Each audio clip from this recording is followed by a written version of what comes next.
வணக்கம். தமிழ்நாடு வணிக சங்கங்களின் பேரவை தென்சென்னை மேற்கு மாவட்ட பொருளாளர் ஐ மோகன், தென்சென்னை மாவட்ட தலைவர் வெளியூரில் இருப்பதனால் நான் இந்த ஒரு சிறிய கருத்துக்களை நான் பதிவிடுகிறேன். இன்றைய காலகட்டத்தில் சிறு வணிகர்களை அழிக்கக்கூடிய சக்தியாகி ஆகிவிட்டது. முதல்ல சொத்து வரி, கடை வரி, இப்படி எல்லாத்துக்கும் வரின்னு போட்டால் சிறு வணிகர்கள் அடியோடு அழிந்து இருக்கே மாட்டாங்க.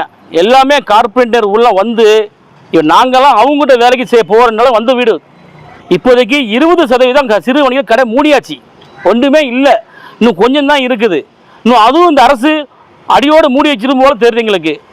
இன்றைக்கி ஒரு வணிகர்கள் அவங்க வீட்டு வாடகை கொடுப்பாங்களா, கடை வாடகை கொடுப்பாங்களா, கரண்ட் பில்லு கட்டுவாங்களா, அவங்க பிள்ளைகளை படிக்க வைப்பாங்களா?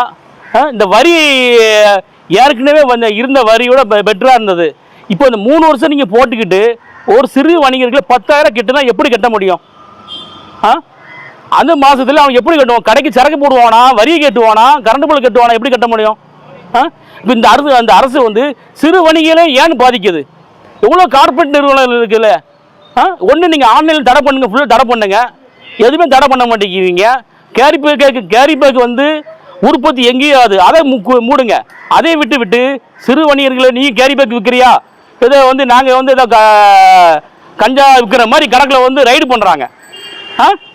அது எதுக்கு பண்ணுறாங்க?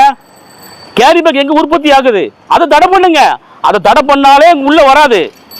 ரெண்டாவது, நாங்கள் ஒரு கோரிக்கை வைக்கிறேன். சிங்கார சென்னு சொல்லி குப்பை தொட்டியில் விளம்பரம் பண்ணிட்டு போகிறாங்க.